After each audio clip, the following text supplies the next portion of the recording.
booked a hotel for 3 nights in the middle of Makati. See, it looked great on Booking.com, but when we pulled up, Joy's facial expression said enough, and the dark, dead-end alley left us only one escape route past the lively table of loud, drunken, shirtless men blocking the street. "Be careful," said the taxi driver. "This is locals only."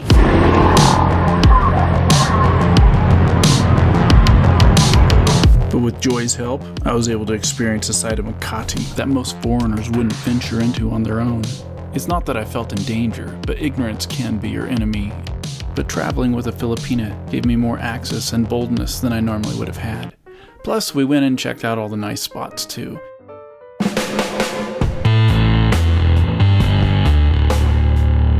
But first, we had to go to the hospital. That's right. We had to go to the hospital at 11:30 at night in a crazy busy place. Now, I don't know if you start getting stressed out thinking about going to a hospital in the middle of a foreign country. Well, I do, and especially in the middle of the night. But turns out there was a hospital that was open, and it was only walking distance from us, which is good because it was really difficult getting a cab to come down our little tiny skinny street to pick us up.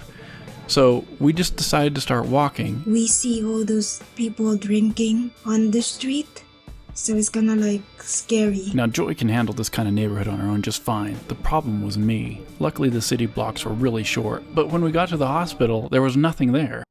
So we started asking around. Everyone kept pointing us down the street saying, "It's just a couple blocks down." And the girl, she suddenly told me, "You have foreigner with you and this place is kinda dangerous." Finally, we hailed a trike and he drove us about a half a block to the hospital. Now, I'd like to say that's the most confusing part, but going to a hospital in the Philippines is just as confusing and chaotic as the streets of the Philippines. Now, I couldn't film inside, but I'll try to describe it to you.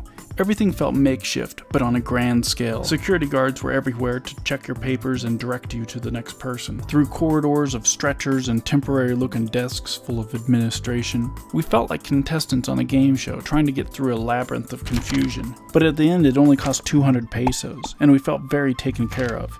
I was actually impressed with the efficiency, even though it was very confusing. Next, we had to walk further down the street to the pharmacy, paid $20 for her prescription, and then stopped at Jollibee right before it closed for the night. We got back to our sketchy hotel at about 1 a.m. and crashed really hard for the night.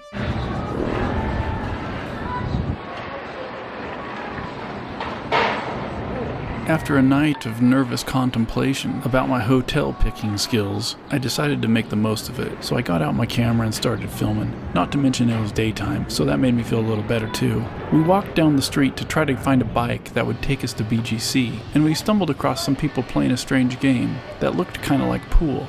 That was like first time that I saw someone having that kind of game. Most of them got excited when I asked them if I could film, and they kind of wanted to pose for me because they saw I had a camera. When I asked them what the game was called, they insisted it was just called pool. Is that like powder or salt on it or something? They were all excited to be in a vlog, and one of them said I should buy them snacks.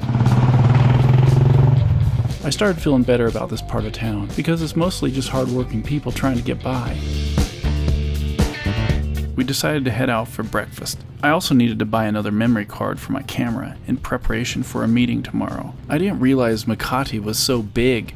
You see, the popular place where tourists usually go is over here, and instead we were here. Somehow I managed to pick the most densely populated place I've ever seen in the Philippines, and it always felt like a maze to get in and out to our hotel. Even the motorcycles had traffic jams because the streets were so skinny and curvy and filled with people everywhere and businesses. And then without warning, our trike driver stopped and said this is as far as he could go. We'll have to walk the rest of the way.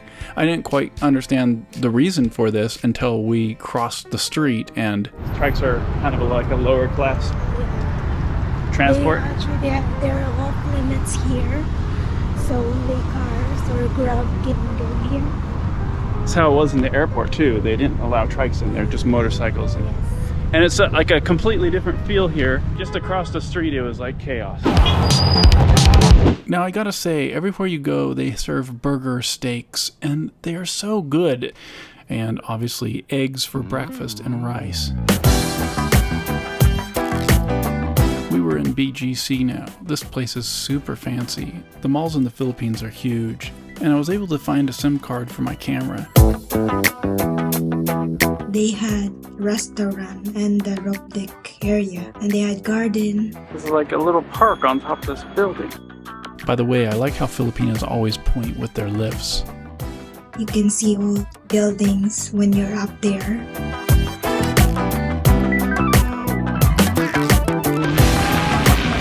And of course, we took turns running through the water.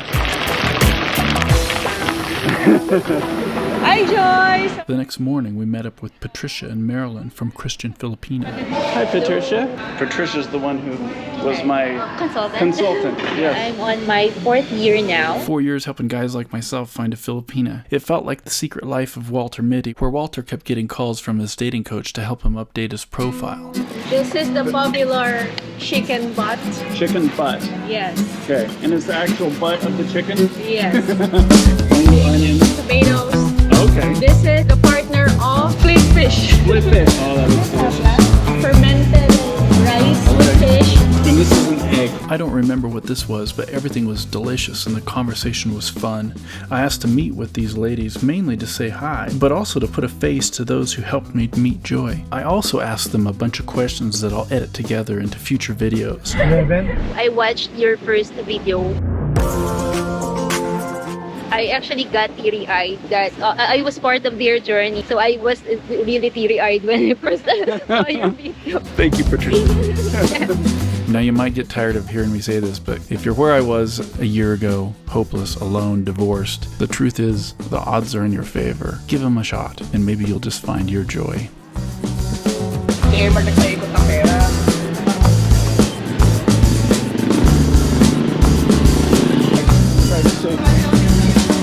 We headed back to the hotel, and I was continually grateful that Joy knew what she was doing. It really was true that only locals came to this part of the town. I never did see another foreigner in that area, just like the cab driver warned me. And it also made sense why the hotel was rated so high. And I think it's all like local, like Filipino, the one stays there for a couple nights or for one night. And so they're used to it. And I like how the driver stopped and gave these guys high five.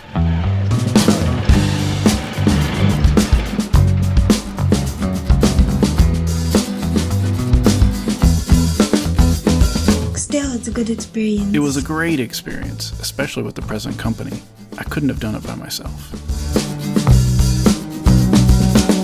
We made it.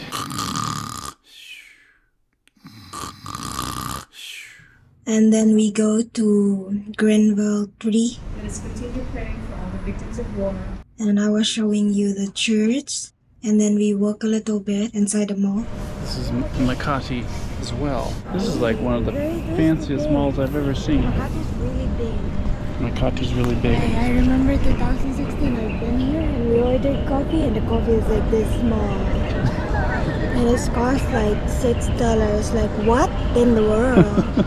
Joy wanted to show me the rich part of Makati, and let me tell you, it was rich. It reminded me of like Beverly Hills or something. Every store in the mall there was very expensive, even for America. It's amazing how big and beautiful and how many places there are here. Beautiful restaurants, lots of expensive stuff. It's so weird that they have a lot of cats here. And cats. Then I was gonna trying to find a place when I had a crazy experience at time. The last time Joy was here, a guy tried to ask her how much she cost. Yeah, there's some area that they can get quick because that area is like all those girls that standing there. They're a pickup girl. And it's a super wealthy area, right in the middle of high-end shopping and lots of restaurants. It was weird. Yeah, it is. I mean, as you can see, all the place there, the fancy restaurant, it's gonna like expensive. That's very different than the Makati we were staying in. For her to use the mirror in the bathroom, she has to stand outside the door. Yes, very big. It's so tight. You hit your knee on the door. I always feel like a giant there everywhere I go, even though I'm only 5'10". The last night we were there, I wanted to go out and film more of the town and get some dinner, but there was still no way for me to blend in. My camera, light skin and size, and deer cotton headlights look always gave me away everywhere I went. This is how you get overcharged for food and taxis and manipulated by a mother laying her child on the street to beg for your sympathy. But you just can't hide it until you've done your time and gotten over the shock and confusion. You burst in a fire burn, a thirst and desire.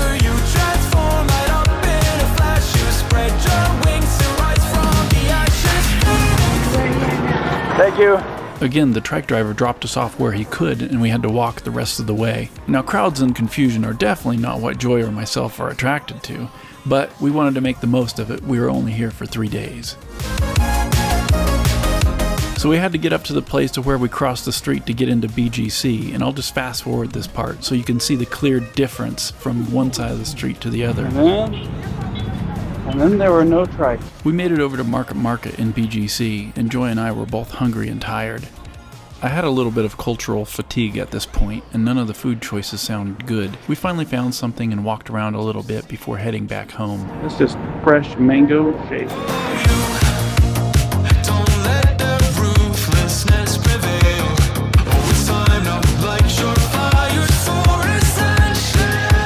Many streets in the Philippines are like obstacle courses.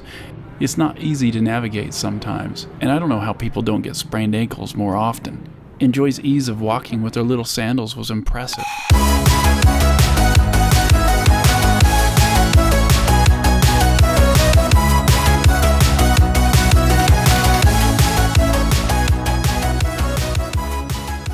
At the end of the day, we were both exhausted. And look, I even broke my lens cover for my camera. You can tell you've had a good day of filming when that happens. Oh, and that too. Okay, final question. How much did you pay for that fuzzy shirt? 2 pieces for 40 pesos. So expensive, right?